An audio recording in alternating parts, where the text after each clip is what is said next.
a la grabación en el nombre del Padre, del Hijo y del Espíritu Santo. Santa María de Ferreira, ayuda nuestra fe. Abre nuestro oído a la palabra para que reconozcamos la voz de Dios y su llamada. Aviva en nosotros el deseo de seguir sus pasos saliendo de nuestra tierra y confiando en su promesa. Ayúdanos a dejarnos tocar por su amor para que podamos tocarlo en la fe. Ayúdanos a fiarnos plenamente de Él, a creer en su amor, sobre todo en los momentos de tribulación y de cruz, cuando nuestra fe es llamada a crecer y a madurar. Siembra en nuestra fe la alegría del resucitado. Recuérdanos que quien cree no está nunca solo. Enséñanos a mirar con los ojos de Jesús para que Él sea luz en nuestro camino y que esta luz de la fe crezca continuamente en nosotros hasta que llegue el día sin ocaso, que es el mismo Cristo, tu Hijo, nuestro Señor. Bien, pues entonces vamos a comenzar este tema de educación o educarnos en la esperanza. Antes de empezar a hablar de ello, simplemente responder a una pregunta que puede surgir entre nosotros y es ¿por qué educar en la esperanza? Y el Papa Francisco da una serie de respuestas que nos pueden ayudar a encontrar sentido a esta educación. No es una cosa de pasar el tiempo, eh, o algo piadoso del Adviento, sino que es algo esencial y vital para la existencia humana, para todo ser humano. Y el Santo Padre dice, educar en la esperanza responde a una necesidad vital, porque estamos viviendo una época difícil a todos los niveles y la desesperanza se está instalando con facilidad en nuestro mundo. Y yo diría, no solo en nuestro mundo, se nos puede instalar también en nuestras familias, en nuestras comunidades, en nuestras parroquias, porque es un virus fácil de contagiar. Por eso hemos de saber cómo, si estamos contagiados, cómo salir, cómo curar. Y si no estamos contagiados, ¿cómo dar pasos para ir creciendo en la esperanza? Todo el Adviento, dice el Santo Padre, nos grita, no te rindas a la noche. Recuerda que el primer enemigo por derrotar está dentro de ti y no fuera. Por eso no concedas espacio a los pensamientos amargos, negativos o derrotistas. Ahí donde Dios te ha sembrado, espera. Y Pablo no dice que tienes que hacer un despliegue de grandísimas cosas. Ahí donde Dios te ha sembrado, espera. Dios viene con su luz para ti. Por eso estamos viviendo el Adviento, para recibir de verdad y conscientemente esta luz. Confía en Dios. Todos los que nos precedieron también tuvieron dificultades. También Jesús tuvo que confiar en su Padre. Aunque alrededor se burlaban de él, le querían cazar, le criticaban, etc. También José, María, Isabel, Juan, todos lucharon esperando confiadamente. Tendieron puentes. Ninguno de ellos pensaron que la lucha que tenían era inútil. Menos mal, digo yo, menos mal que ninguno de ellos pensó esta lucha que tengo no merece la pena y abandonó. sino que a pesar de las dificultades, pensaron que esa lucha tenía sentido, que esa espera, la lucha contra la desesperanza, esa espera confiada tenía sentido. Aún sin comprender, siguieron esperando y no fueron confundidos. Ninguno fue defraudado. Donde quiera que te encuentres, dice el Santo Padre, construye. Si estás por los suelos, levántate. Levantad la cabeza. Se acerca vuestra liberación. Se acerca la gracia de Dios que aparecerá en Belén, en tu vida, pequeña y rutinaria muchas veces, ese Belén que ahora tú estás viviendo. Y continúa el Santo Padre, si estás sentado, ponte en camino. Si el aburrimiento te paraliza, sacúdelo con obras buenas. Si te sientes vacío o desmoralizado, espera. Dios va a llenar tu vida de sentido y de vigor. Todo niño que nace es una promesa de vida. Este niño que espera María es la promesa para ti y para mí de una vida nueva, más fuerte que todas las dificultades, que todas las pequeñas muertes y los pesos que tienes que soportar cada día. Por eso espera. Y la espera del Adviento te educará día a día en la esperanza de que esa pequeña semilla que tienes dentro de eternidad va a crecer hasta hacerse un árbol lleno de frutos. Fijaos, esas son las razones que el Santo Padre da para ser educados en la esperanza. ¿Por qué esperar? Fijaos si no es crucial para que no te pierdas la gracia que va a ser derramada del cielo y que no es que vaya a nacer otra vez en Belén, es que esta gracia de Dios que se llama Jesús, tú lo vas a revivir derramada en tu vida. Para eso hemos de educarnos en la esperanza. Y la vigilancia y la espera, que son características del Adviento, exigen esta virtud de la esperanza, que ya el otro día os lo anticipé un poquito, os lo repito hoy, para que sepamos qué es la esperanza cristiana. Es una esperanza fuerte y paciente. Lo siento para nuestro mundo acelerado, ¿eh? La paciencia no está de moda, pero la esperanza cristiana es paciente, porque Dios es paciente. No tenemos un Dios alocado, acelerado, que va a toda prisa. Es un Dios que crea lentamente. Los expertos dicen que siglos hasta crear el universo. No tiene prisa. Una esperanza que acepta la hora de la prueba. Por eso tenemos que educarnos, porque la vida está llena de pruebas. Y a quien nos diga por qué estamos educándonos en la esperanza, podemos dar razón de nuestra fe y de nuestra esperanza, porque en mi vida hay esta prueba y esta otra y esta otra. Y necesito ser fortalecida en el momento de la prueba. La esperanza cristiana acepta la lentitud del desarrollo del reino.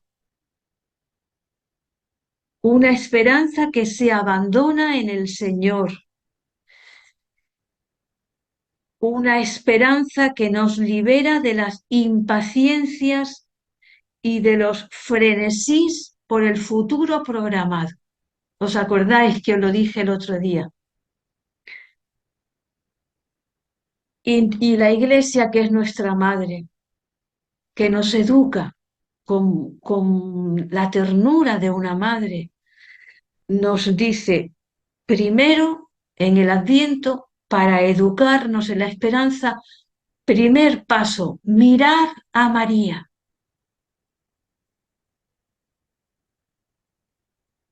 Mirar la espera de María a este Mesías, este hijo prometido que el ángel le ha dicho y que no le ha mentido. Esa es la primera experiencia de María, que el anuncio del ángel es verdad. Ella, cuando la miramos, vemos que es la portadora de la luz de Dios que ha irrumpido en su vida y que la llena de gozo. Ella, como buena mujer hebrea, ya os lo dije el otro día, es la portadora de la luz. Así es nombrada toda mujer hebrea, porque cada sábado encendía las velas del lucernario que daba inicio a la fiesta del sábado cada semana y que recuerda que la luz fue la primera criatura de toda la creación.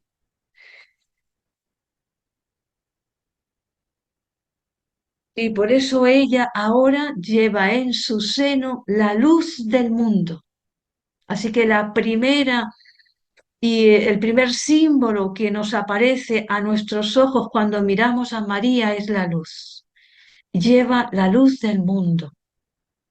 Es el arca, por eso para los primeros cristianos es el arca de la alianza. Lleva la luz de Dios dentro. Y en esta espera, en este adviento de María, ella da dos pasos a los que la Iglesia nos invita a dar. Primero, sube a la montaña, va a visitar a su prima Isabel. Y el segundo paso, canta el himno jubiloso más bello que podamos haber oído, el canto del Magnífica. Y estos son los dos pasos que ahora vamos a ir comentando para que lo vayamos asimilando, haciendo nuestro, parte de nuestro adviento, que nosotros podamos subir a la montaña como María y cantar el Magnífica como María, desde nuestra vida, desde donde Dios nos haya plantado, como dice el Santo Padre, esperando ahí, donde Dios te ha plantado, en ese lugar concreto, en esa familia, en esa ciudad concreta donde Dios te ha puesto. Y ese es nuestro gozo, el que nadie nos puede quitar, el esperar junto a María. Quizás por eso hay tantísimas celebraciones marianas en este tiempo de Adviento. La Iglesia es una maestra excelente, nos ayuda muchísimo. Bien, pues estos dos pasos vamos a ir viéndolo. Primer paso, subir a la montaña. A ver qué es esto. Simbólicamente, en el lenguaje bíblico, subir al monte es subir a la oración. El monte es el lugar de la oración. De hecho, el Evangelio muchas veces dice que Jesús subió a la montaña a orar, el pueblo de Israel sube, Moisés sube al Sinaí, etcétera. Siempre en el lenguaje bíblico, subir a la montaña es abrirte al diálogo con Dios, es orar. ¿Por qué este símbolo? Fijaos, ahí los de Ferreira tenéis mucha ventaja, porque sabéis lo que es subir a la montaña y lo que significa mirar desde lo alto. Impresionante, ¿eh? La belleza de las montañas de Ferreira. Pues desde la altura del monte se ve la realidad desde otra perspectiva distinta a si nos quedamos abajo. Desde arriba podemos ver todos los caminos que surcan la montaña y todas las sendas. Desde arriba, desde la oración, podemos ver toda la historia completa que Dios ha hecho conmigo, contigo, con María, con la Iglesia, la historia completa, desde que naciste, todo lo que Dios ha hecho. Y entonces encajamos lo que estamos viviendo hoy como parte preciosa de una historia completa que Dios ha comenzado y que quiere acompañarla. Dios está acompañando tu historia.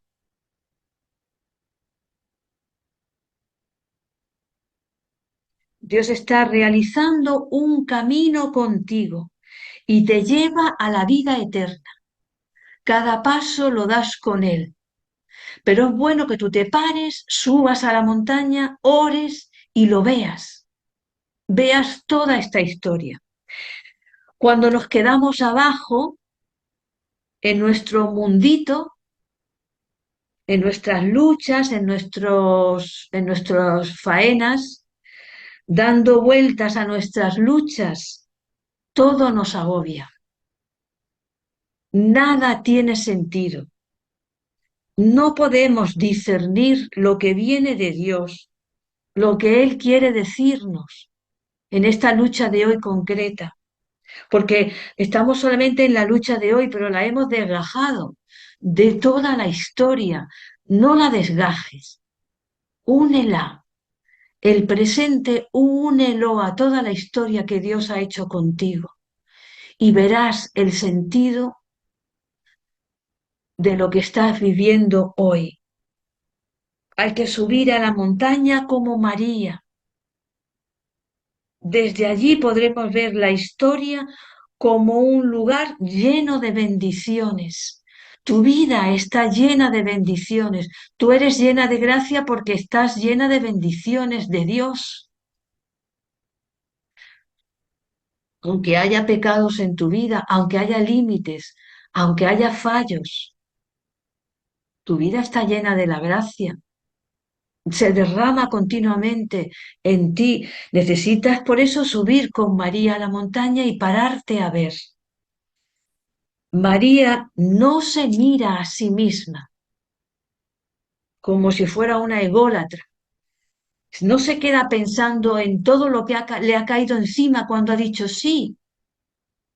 Madre mía, la que me espera.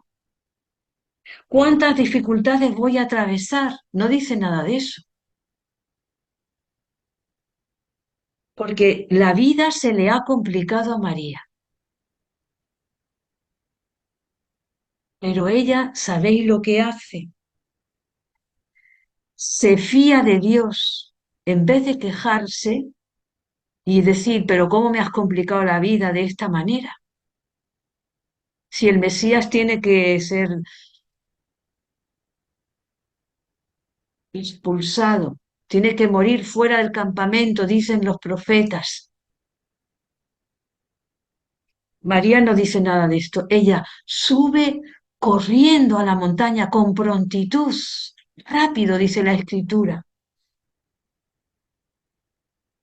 porque tiene dentro la luz de Dios, de la que tú te tienes que ir llenando poquito a poco en estos días de Adviento. Y el segundo paso que da es pasar a la alabanza, viendo toda la historia, viendo toda la obra que Dios ha hecho, no solamente con ella, con su pueblo. Y aparece el cántico del Magnífica, que es el segundo paso para ser educados en la esperanza.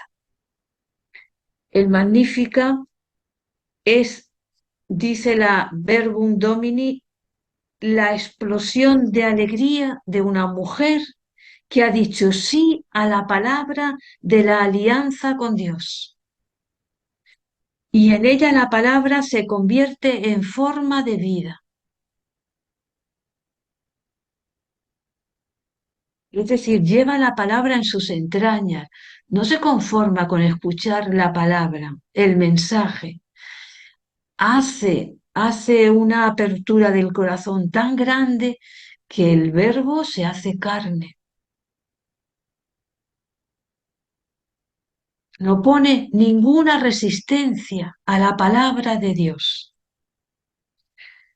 Por eso sigue diciendo la Verbum Domini, el Magnificat es un retrato del alma de María. Ella es el arquetipo de la fe de la Iglesia, el arquetipo, el modelo, nuestro modelo de fe. ¿Cómo tenemos que vivir en una fe adulta como María ha ido viviendo, dando los pasos que ha dado María? Y por eso tiene una existencia totalmente modelada por la palabra. En la Verbum Domini, en el número 28, que es sobre el que estoy un poco parando, dice Benedicto XVI, deseo llamar la atención sobre la familiaridad de María con la palabra de Dios. Esto resplandece con particular brillo en el Magníficat. Fijaos, es un texto impresionante, tejido completamente por los hilos tomados de la Sagrada Escritura. María se sabe la Escritura de memoria. María lleva tanto rumiado en su corazón, guardado, custodiado en su corazón. Los salmos, el cántico de Ana, que todo eso es lo que sale en el Magníficat, lo que lleva dentro. El Magníficat es una compilación de salmos que se inspira en el cántico de Ana, la madre de Samuel, cuando ora en el templo ofreciendo al hijo que Dios le ha concedido y que le había pedido una mujer estéril. Y si lo queréis escrutar y rezar haciendo una lección en comparación el Magníficat con el canto de Ana, pues lo podéis buscar en la primera de Samuel 2, del 1 al 10. Y fijaos qué imagen tan bellísima utiliza Benedicto XVI. La palabra de Dios es verdaderamente su propia casa. María sale y entra con toda normalidad de la palabra porque es su casa. Habla y piensa con la palabra de Dios. La palabra de Dios se convierte en palabra suya y su palabra nace de la palabra de Dios. Por eso es impresionante.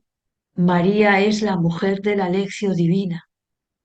Lo que ella nos puede enseñar acerca de la lección divina hecho carne, sin teoría, lección divina llevada en las entrañas, por la fuerza del Espíritu Santo. Y en el himno jubiloso del Magníficat hay una clara antítesis entre dos tipos de personas, una antítesis, una puesta frente a la otra. Y es bueno que veamos qué clase de personas somos, para poder saber qué camino de conversión hemos de hacer. Hay una antítesis entre los humildes y los soberbios, los hambrientos y los ricos. En cuanto a, no en cuanto a dinero, no en cuanto a bienes, los ricos de aquí son los que confían en su fuerza.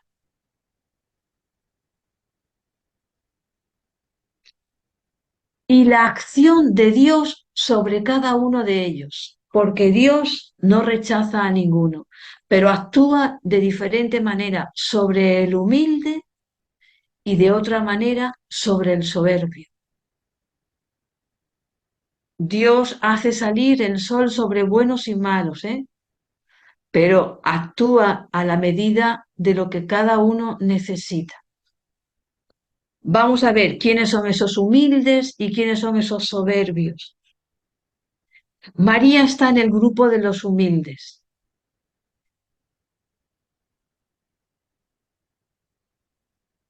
Proclama mi alma la grandeza del Señor.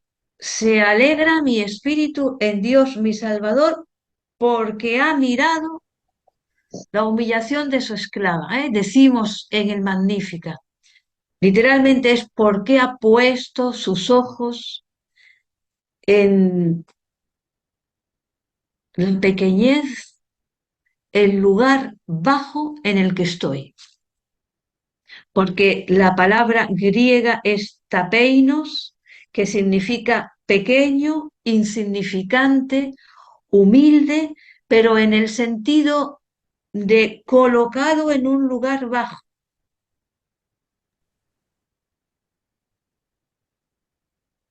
en un lugar en el que no se le ve, en un lugar en el que no es aplaudido, en un lugar, esos son los tapeinos, esa es María. Ella se ha definido ante el ángel como la esclava del Señor. Y muchas veces esa palabra esclava nos puede chocar. Cómo ella se ve a sí mismo esclava. La mujer más libre, la mujer más libre de toda la tierra. La palabra del que utiliza el evangelista Lucas es doulé, que en el lenguaje bíblico expresa la totalidad de pertenencia a un señor, sin división entre dos señores. Yo soy la esclava del Señor, quiere decir, yo soy totalmente del Señor. No tengo otro Señor. No sirvo a dos señores.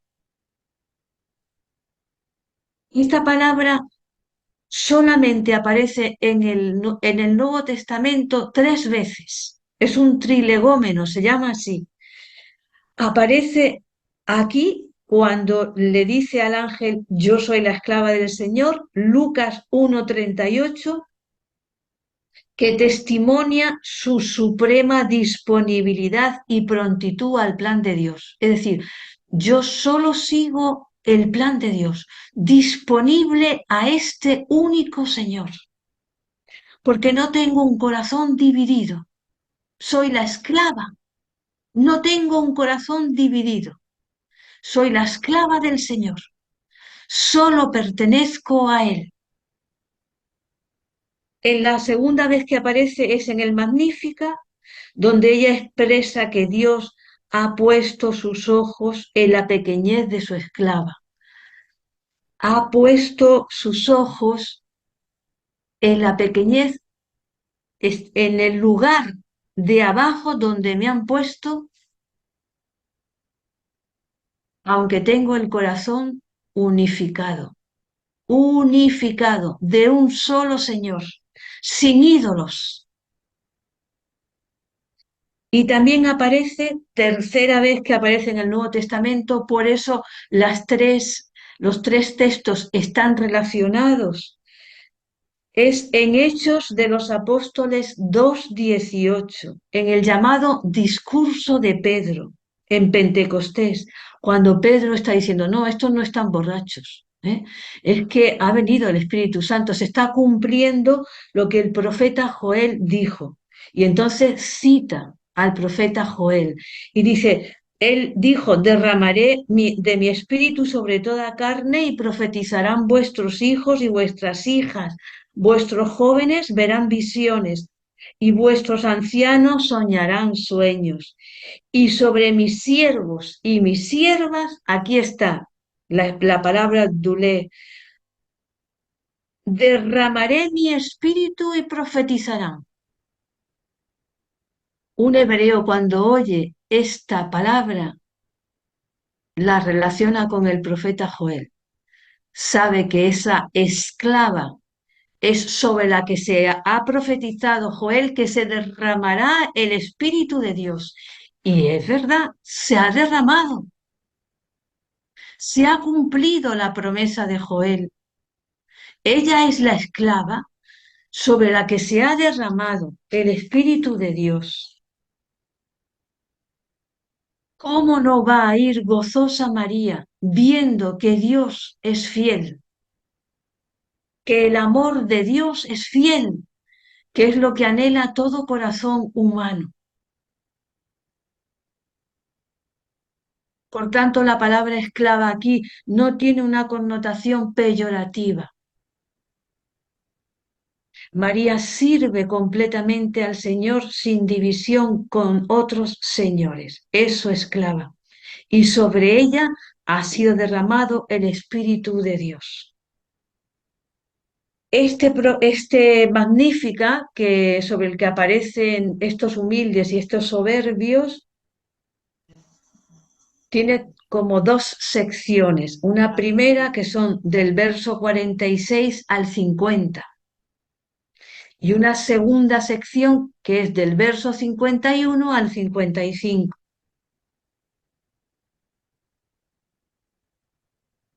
En esta primera sección, María dice, engrandece al Señor. El verbo que utiliza no es proclamar la grandeza del Señor, sino el verbo megalino viene de megas, que significa grande, importante y majestuoso, y se deriva de esta palabra que normalmente es utilizada haciendo referencia a un soberano.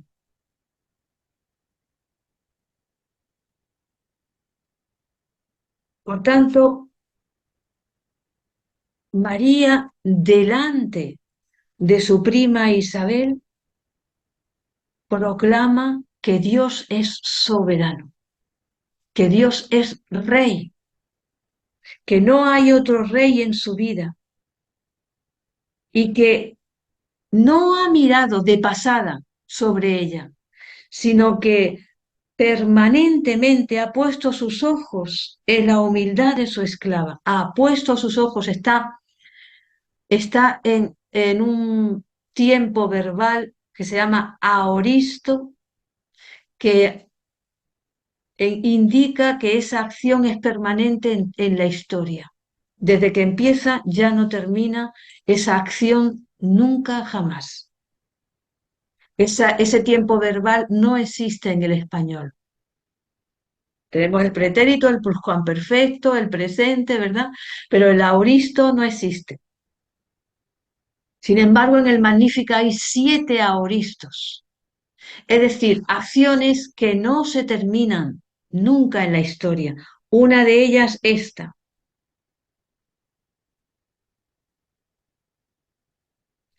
Y esta pequeñez de María sobre la que Dios ha puesto sus ojos y continúa poniéndolos, porque es aoristo, está al servicio de la comunidad, dice Benedicto XVI. Por eso la misericordia de Dios se realiza de generación en generación. Lo que se ha derramado en María no es solo para ella, es en función del pueblo entero, del pueblo de Dios, de generación en generación. Bien, esta es María, sobre la que los ojos de Dios se han puesto. La misma mirada que dice el libro del Génesis, que al terminar la creación, Dios miró y dijo, vio que todo era bueno, que todo era bello.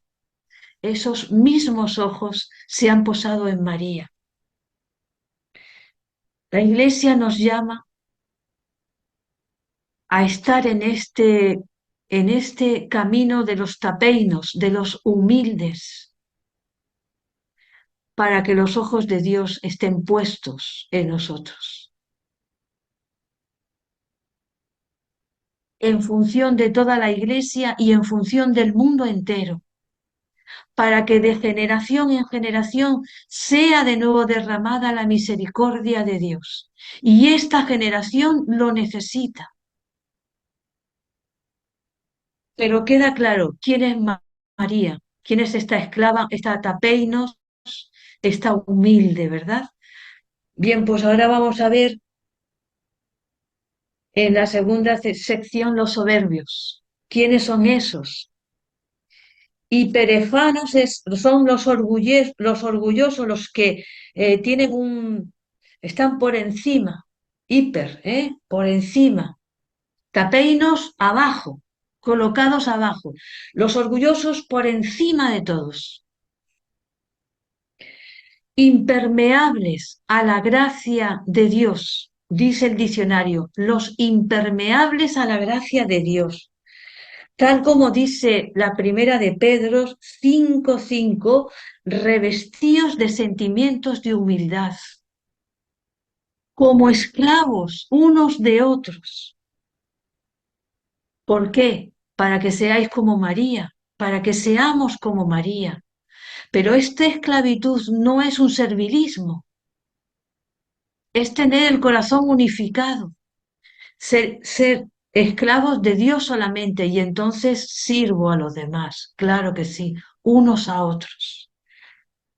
Dice el diccionario, con un amor abnegado, no servil, no haciéndome dependiente de los demás, sino en la libertad de los hijos de Dios, revestidos de humildad, en la libertad de María, esclava del Señor.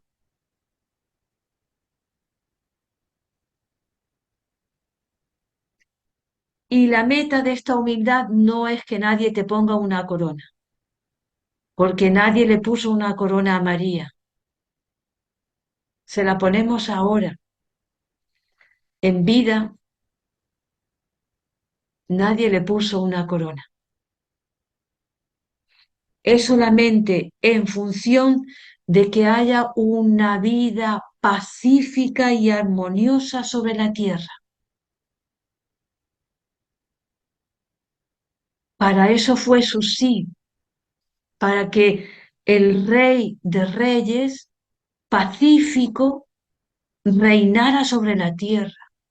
Para eso pasó todo un camino estrecho hasta la cruz de su hijo, el sepulcro, etcétera, desde el establo hasta la cruz, para que el mundo tuviera paz, por la gracia de Dios. Y sería bueno preguntarnos, y qué estamos haciendo con esta paz que se nos derrama? El que tú seas humilde siervo es en función de este mundo, de tu familia, de tu comunidad, de tu parroquia, de tu pueblo, para que haya una vida pacífica y armoniosa. Y entonces la esclava se alegra, claro, se alegra en Dios. Los soberbios no pueden alegrarse en Dios.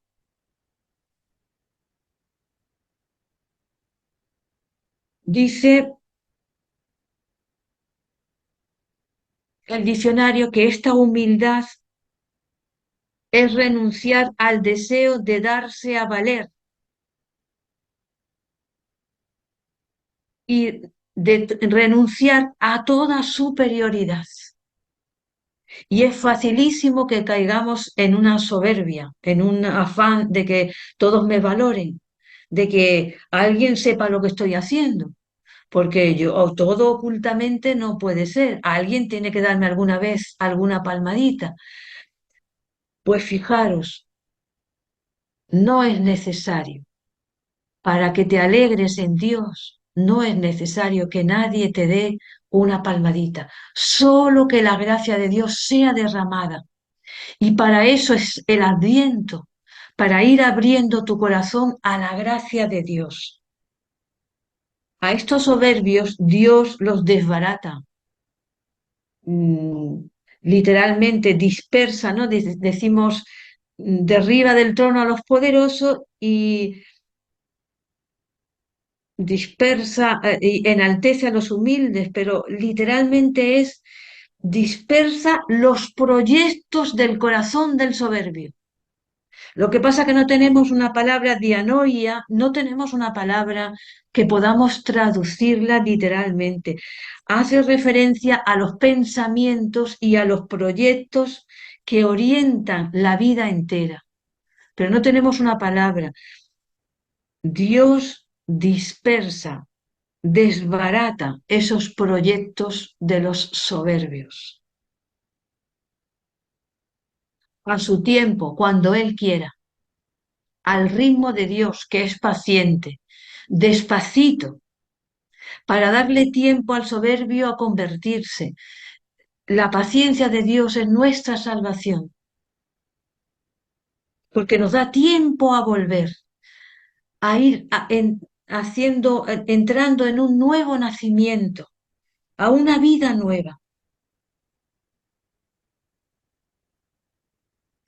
porque Dios es misericordioso, los derriba del trono, desbarata sus proyectos, despide a los ricos vacíos, porque los ama,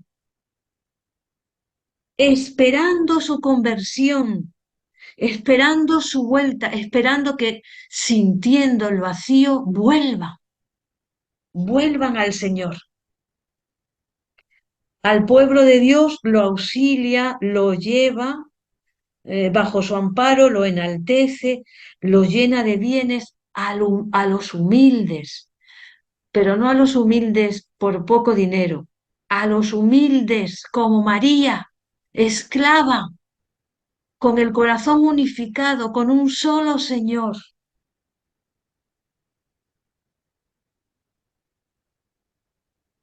En María se han cumplido las promesas de Abraham. En ti se bendecirán todas las naciones. En ti, en tu humildad, en tu camino, configurándose a la humildad, será bendecida esta generación nueva.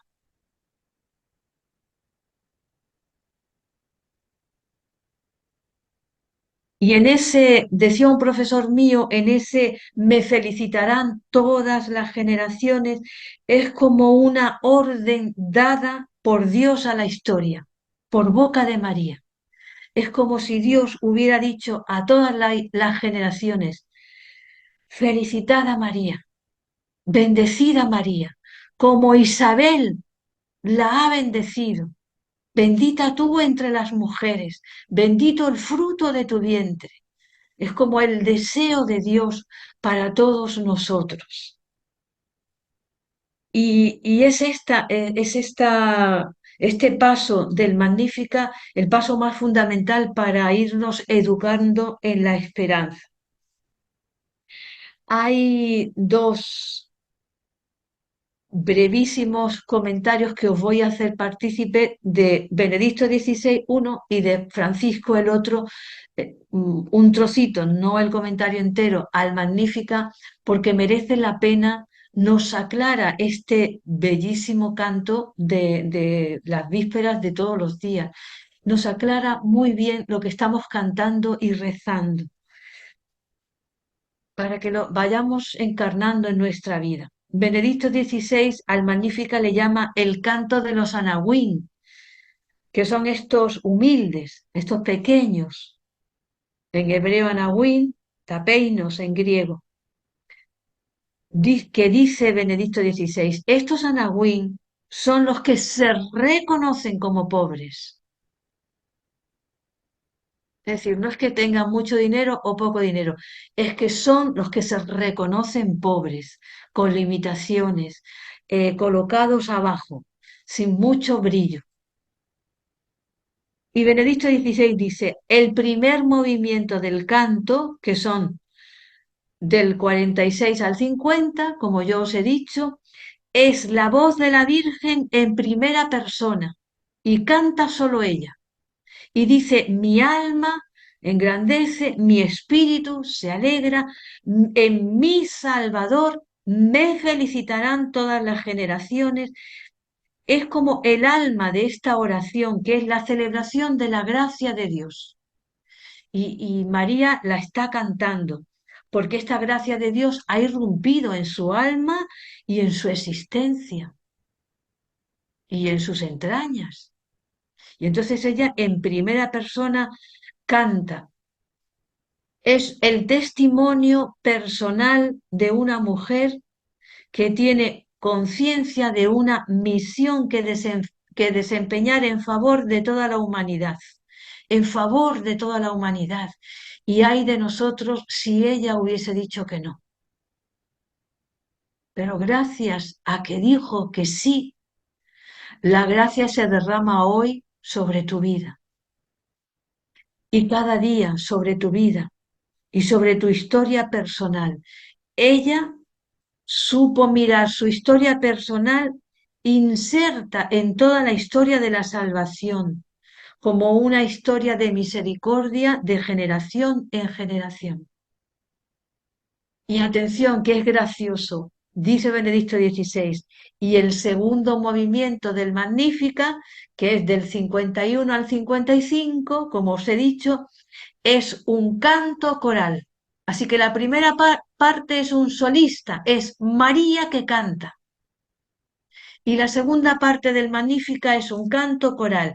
Es como si al canto de María se hubiera unido la comunidad entera de fieles y se han puesto a celebrar las sorprendentes elecciones de Dios. Y estas sorprendentes elecciones de Dios, dice Benedicto XVI, son 7 verbos en aoristo. Fijaos que no me lo he inventado yo, lo dice también Benedicto XVI, que indican acciones de Dios que se realizan permanentemente, no acaban en la historia. Por eso, cuando ella dice, hace proezas, significa que las está haciendo hoy, no solo que las hizo con ella o con su pueblo. Dispersa a los soberbios de corazón, hoy también. Derriba del trono a los poderosos, hoy también. Enaltece a los humildes, hoy también y hasta el final de la historia. Seguirá haciéndolo. A los hambrientos los colma de bienes, hoy también. Si tú estás hoy hambrienta, hoy te colma de bienes.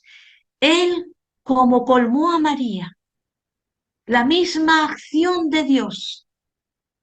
A los ricos los despide vacíos, hoy también. Auxilia a Israel, su siervo, en el sentido de que los lleva sobre su regazo, el auxilio de un pastor que coge una oveja en su regazo. Hoy también.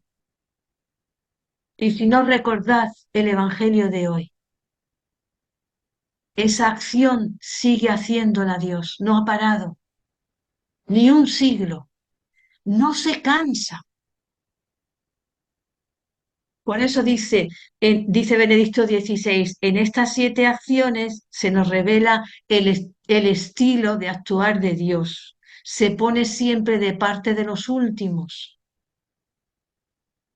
Y su proyecto a menudo está oculto bajo el terreno opaco de las vicisitudes humanas, de todas las cosas humanas que van pasando a lo largo del día. Y parece como que la acción de Dios está oculta, como que su plan no aparece, porque siempre triunfan los soberbios. Parece que siempre se salen con las suyas los poderosos, parece que siempre se salen con las suyas los ricos. Dice Benedicto XVI, pero está previsto que su fuerza, ahora secreta, se revele al final para mostrar quiénes son sus predilectos. Por eso tú espera, porque el éxito de los soberbios es temporal. Espera porque tú eres del pequeño rebaño. Y Lucas dirá más adelante, no temas, pequeño rebaño, porque a mi Padre le ha parecido bien daros el reino. No temas, pequeño rebaño. Por eso dice finalmente Benedicto XVI, es muchísimo más largo el comentario que él hace. Este cántico del Magnífica nos invita a unirnos a este pequeño rebaño que no teme, para ser de verdad María, sencillos de corazón. María nuestro modelo, la fe de María en nosotros. Y brevemente os digo algo de lo que dice el Papa Francisco. Él llama al Magnífica el cántico de la esperanza.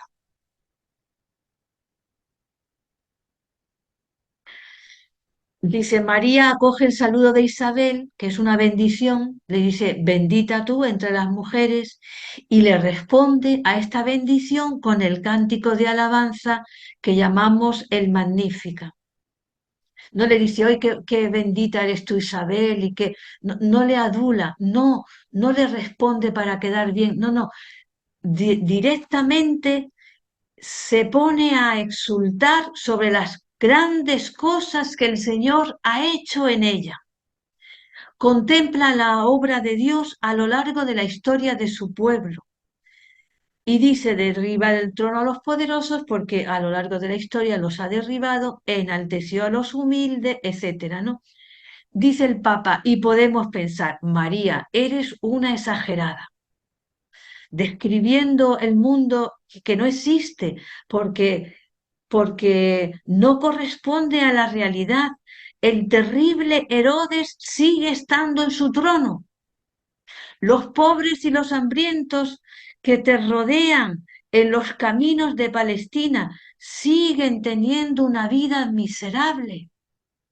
¿Qué significa este cántico, María? Tú cantas la realidad. Y dice el Papa, ella no busca hacer una crónica del tiempo, ella solo quiere decirnos que Dios ha comenzado, ha inaugurado un punto de inflexión en la historia, un punto importantísimo de inflexión en la historia. Comienza algo definitivo, lo lleva en su seno, comienza un orden nuevo de cosas. Los humildes serán enaltecidos. Ella realmente ha sido elevada y exaltada al cielo, siendo pequeña. Y los poderosos se fueron con las manos vacías. Pilatos se fue vacío. Herodes se fue vacío. Y otros muchos como ellos quedaron fuera de los frutos que proceden de Dios. María con este cántico solo nos anuncia una radical inversión de los valores del mundo, una inmensa, radical inversión. Créetela, créete que ha comenzado con María un mundo nuevo y que mirándonos hoy a nosotros, contemplando este cántico, dice el Papa, preguntémonos, ¿este cántico de María toca mi vida? ¿O la canto así cada día, pues mecánicamente? Preguntémonos, ¿creo en el Magnífica de María? ¿Creo en la inversión de valores y que la meta de mi vida está ya en el cielo, que ya ha sido abierto? ¿O solo me preocupan las cosas de este mundo? ¿O solo vivo en el pesimismo? Somos invitados a esperar al Mesías que de nuevo nazca en nuestras vidas, revivamos este misterio y exultemos de verdad, creyendo que el humilde será exaltado. El humilde será exaltado cuando Dios quiera, como María. Bien, y aquí finalizamos la clase de hoy.